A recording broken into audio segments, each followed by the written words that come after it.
Hey, my name is Jennifer Jones, and I am an 8th grade math teacher at Dilworth STEM Academy. Because Dilworth STEM Academy is science, technology, engineering, and math, and so those are our key focus points. We really want these kids to become critical thinkers around the philosophy of STEM. Well, currently the students are working on a water cross-curricular project. So in science, they're doing all the chemistry behind the water molecule, and then in ELA, they're writing a narrative paper where water is a protagonist. In math, they're actually going to next week create a three-dimensional water molecule using the CAD program. So Great. It's all tied together. Like they were kind of saying earlier, like they didn't know what to do, and they were getting mad at it. Some of them called it stupid because they couldn't figure it out. But what's great about this is they didn't want to stop trying. They wanted to keep trying to figure it out, and what code do they need to give, what command do they have to give. And then they look at it line by line and really look for the perfection to make sure that they have in the right code, because they still want to get it done. And having middle school students have that own persistence within themselves to want to finish something is something that's not seen every day. Dr. Solon and Keppelman came out one day and trained myself and the other math teachers on how to do the program. And the kids are understanding it way better than we did. In general, it's been one of those things where we're able to release that control to the students as long as we set them up correctly. Like we set them up with the basic commands, the basic programming rules, and then just really letting the kids figure it out for themselves. They do great, and they try even harder because we're just guiding them in the direction, and they figure it out. Students, how would middle school students then be able to take this information and apply it to something that they might like video games? Instantly it hooked a bunch of them, and just the fact that they're able to take their geometry skills that they get in my regular classroom and then come into the library and work with it on the computer. It brings the math to life for them. Well, we definitely got the kids hooked with the programming program through Carol the Robot, because it was more or less a game. The kids had to move around a robot and collect gems and take it back home. And so it was a game to them. They were all excited, and then I said, okay, create your own maze. And that's when the programming began. And they had to figure out which way he had to turn, where they needed to put a wall, where they needed to put a gem, and it's all just a sequence of code. And then they were like, oh, I can do this. And it's just interesting because they really got hooked into it with just playing a game. And now they just want to do more programming and more programming, to the point where when we started with it last week, the kids were asking if they can do this on their own time, if they can come in at lunch and work on it, or after school. And absolutely, anytime. They all have their own accounts now. So that's excellent. I think it was a little intimidating. They didn't know what was going to be expected. They didn't know really how to do it.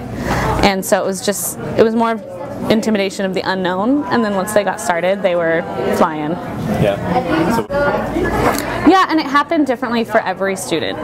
Like at different times, they really caught on to it. And then the best part is other students are getting up and going and talking to their friends, which in middle school is generally not a very good thing, but they're going and helping them and pointing them to what code they need to do and pointing them to where they messed up in their sequence. And they're really helping each other out to where by the end of the day, we got to, as teachers, just kind of watch. Great. Guys, would you please Today they started working with creating three-dimensional geometric figures, and we gave them a task. We told them some basic commands that they could use and made them create 5 different figures, all different colors, and once they had those figures, then they had to take 4 of them and wrap them in a torus. And some of the kids were able to fully complete the task, some were only able to make the figures, but for some of our students, that are special education or English language learners, they're still doing it. They're still figuring it out. They may not get to the full task, but they can still try, and they're still persevering, and they're not giving up.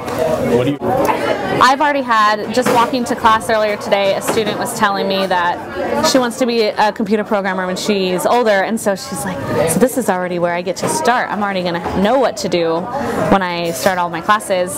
And now with our signature, it's working better than I thought it would. The buy-in that the kids have, the drive that the kids have in wanting to complete it, and it's pretty awesome.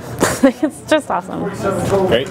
But ultimately, by the year 2014 and 2015, so we're 2 school years away, these kids are going to be tested on Common Core standards, and Common Core has specific technology standards that they have to do. So now tied into the things that we have to teach, because it's standard-based, is technology, is using geometry software, is in our curriculum now. So every school needs as much technology as they can and not be afraid of it. We are a STEM academy, so we're kind of a little bit more advanced than others because we've been trying on this stuff. But now with Common Core, everyone needs it. Everyone needs to get involved because it's not an option. Great. I do. I have a kid that he's just beyond low, unfortunately, like his background, and then he's got a learning disability, and it disables him from doing a lot of things that the kids would, but he still tries. And last week when we were doing Carol the Robot, he was the very first one to figure out how to grab a gem.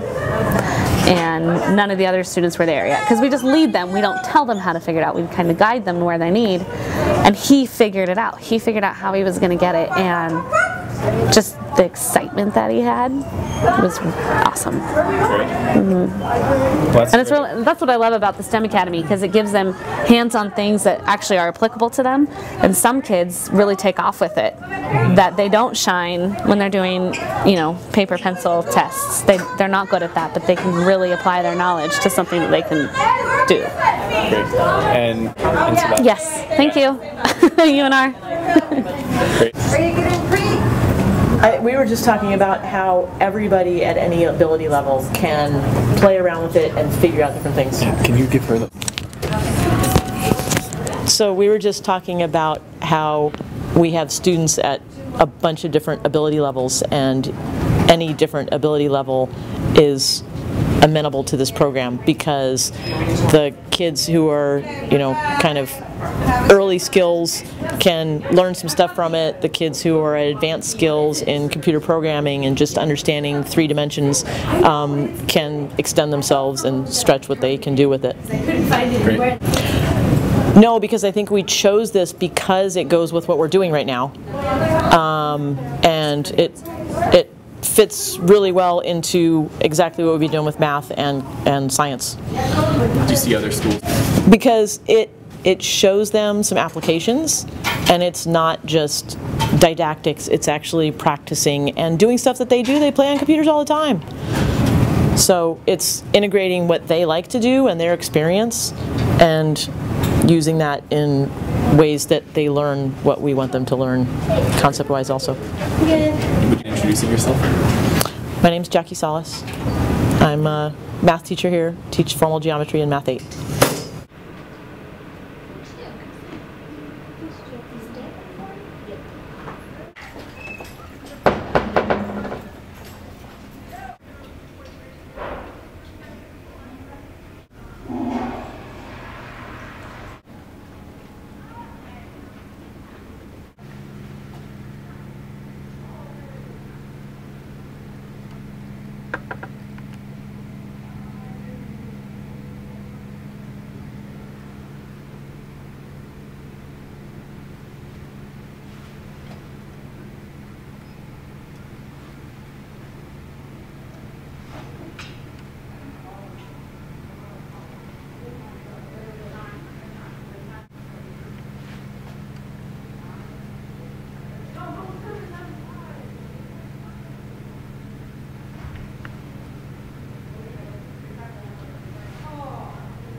It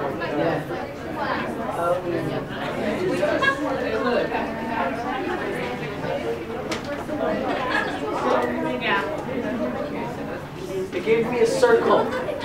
What gave you a circle? The program gave me a circle. No, you made it No, I a didn't. circle. There it is. I did it. Start. I'll be there in a second.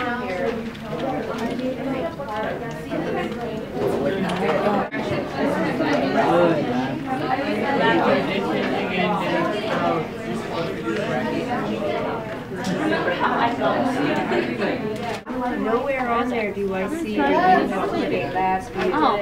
That's how it's on the computer.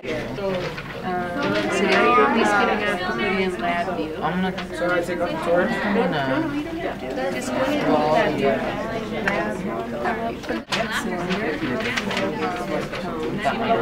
It was scaring me for a second.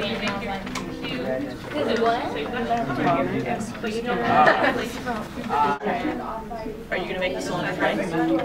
Okay, so now you've got your sphere and translate your sphere. So what else got to go here? The cylinder sphere, and what is smaller. So after we lost right here in the place, It tells us to ignore that. And I know that we know when everything else is working. equals cone here. You guys are broken. You don't have a comma? Anything. They always compete brackets. Any of your other